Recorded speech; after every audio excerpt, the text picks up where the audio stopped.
I think if I had to play this any longer, I would have ripped off my own head and juggled that for power-ups. And spoiler alert, that's not how you get any fucking power-ups! Thanks a lot, Pop'n Twinbee!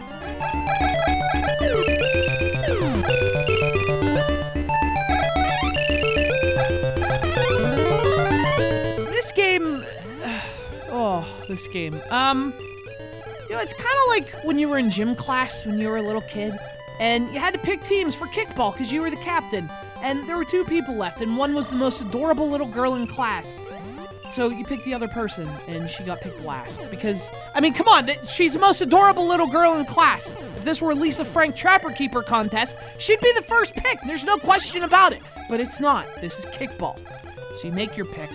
And then 10 minutes later, the bases are loaded. You're struggling at the mound. And who should step to the plate but the most adorable little girl in class? And she glares at you before kicking a ball right into your balls, and so hard that you throw up in front of all the girls.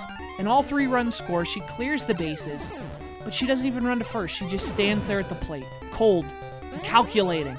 And when you finally look up, she gives you the finger. That's Pop'n Twinbee for the Game Boy. So it may look like Lisa Frank, but it hits like Frank Mir. Don't let the fluffy clouds and cute sprites and playful characters fool you. Don't be deceived, this game's a bitch. It's a top-down shooter that's unlike any other in that it forces you to play its game, not yours. Whatever strategy you normally take into shoot-em-ups, look, Pop'n Twinbee just picks your pocket. And see, at that point, you didn't even realize it. It could have gotten away, but it doesn't do that. Instead, it grabs you by the head, takes you out at the knees, slams your head right down into the concrete, and then it forces you to juggle from a compromised position. And if you don't know how to juggle, it doesn't even care. You will juggle. Or else you'll end up inside a Lisa Frank Trapper Keeper.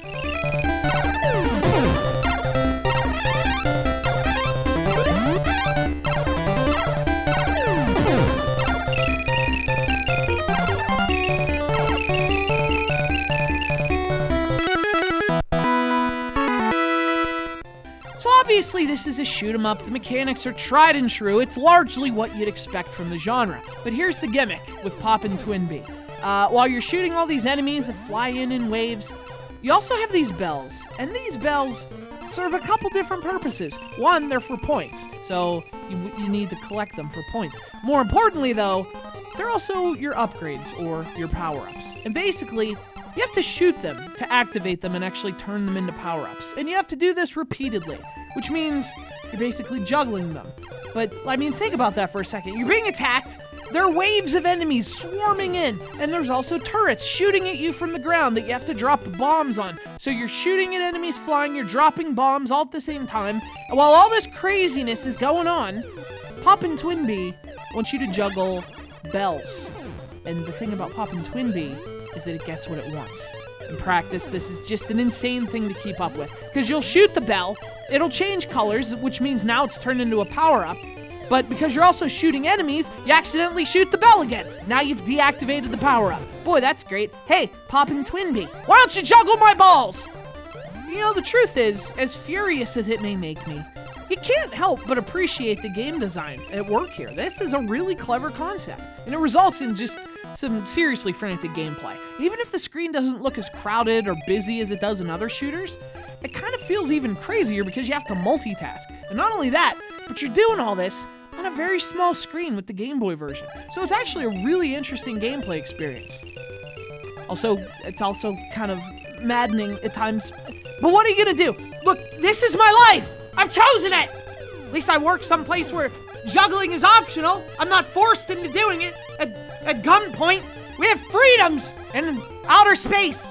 Pop'n Twinbee, you think you're better than me? But all in all, I would say this has been a positive experience. I really like how the game looks. It's just an adorable game. It looks great on the Game Boy. It's got fun, happy music, which is actually ironic because in your mind, even though you're having fun, there's not much fun and happy going on in your mind during all this. So the presentation is just a plus all around. And the gameplay is so clever, you don't even mind the fact that you're being forced into doing things like juggling. You're like a clown at circus school. Maybe that's why clowns are so f***ed up.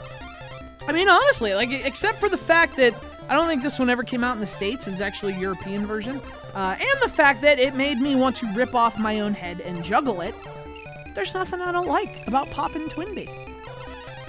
Which is actually a problem. What do you talk about when you like something? I don't know how that... Hey, boy, this weather, how about it, right? Was this rain ever gonna... Summer gonna start, or are we just gonna... Hey, so what kind of Trapper Keeper did you guys have?